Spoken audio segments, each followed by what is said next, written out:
Kenya protests turn deadly again 1 year after the crackdown. The streets of Nairobi, Kisumu, Mombasa, and other major towns across Kenya were once again filled with anger, tear gas, and chaos as nationwide protests turned violent, almost exactly 1 year after a similar deadly crackdown shook the nation. This time, the tensions are higher, the voices are louder, and the stakes are even greater. Thousands of Kenyans, young and old, poured into the streets demanding justice, transparency, and an end to what many see as government impunity. What began as peaceful demonstrations quickly spiraled into mayhem, with security forces clashing violently with protesters. Live bullets were reportedly used in several areas, and graphic videos showing bloodied youths, burning tires, and screaming crowds quickly went viral, igniting further outrage both on the ground and online. At the heart of these protests lies widespread discontent over a proposed finance bill seen as oppressive and tone-deaf to the struggles of everyday citizens. With the cost of living continuing to rise, many see the new taxes as a death sentence for the common mwananchi, the ordinary citizen, already burdened by inflation, joblessness, and corruption. The chant #Reject Finance Bill 2025 echoes through neighborhoods and digital spaces alike, not just as a call to scrap a policy, but as a cry for respect, inclusion, and accountability.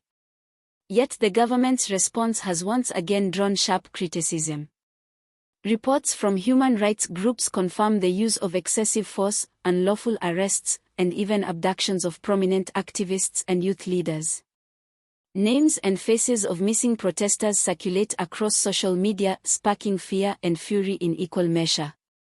"Where is Brian?" one trending post reads, referring to a 19-year-old student allegedly taken from his home at night. The haunting question has become symbolic of a deeper national trauma, one that hasn't healed since the deadly protests of the previous year.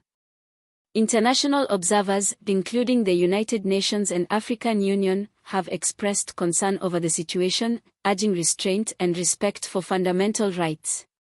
Meanwhile, the Kenyan government maintains that law and order must prevail, accusing some protesters of inciting violence and destruction of property. But for many Kenyans, the real destruction lies not in broken glass or burnt-out cars, but in broken trust and shattered hope. In the face of this turmoil, a new generation of Kenyans is rising. From TikTok influencers to university students, young people are taking the lead in organizing peaceful resistance, documenting abuses, and keeping the momentum alive. Their creativity is boundless, protest chants turned into viral songs, graffiti art turned into political statements, and live streams exposing real-time confrontations. For them, this isn't just a moment. It's a movement. As the unrest continues, families grieve their lost ones, hospitals overflow with the wounded, and communities hold their breath for what tomorrow may bring. Amid the uncertainty, one truth remains: Kenya is at a crossroads. How the government chooses to engage with its people now will define the nation's democratic journey for years to come. These are not isolated riots. These are the voices of a population that refuses to be ignored. These are the footsteps of a people walking towards justice, even as bullets fly and clouds of tear gas fill the air. This is Kenya, wounded but unbowed, afraid but not silent. If you're watching from within Kenya or around the world, know that your awareness matters. Share this story. Talk about what's happening. Listen to the voices on the ground. And remember, change begins with knowledge, and knowledge spreads with action.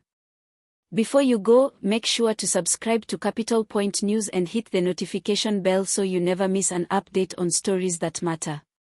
We are committed to bringing you bold, unfiltered, and timely reports from the heart of Kenya and beyond. Your support helps amplify voices that deserve to be heard. Don't forget to like, comment, and share this video, because silence helps no one, and the world needs to know what's happening right here, right now.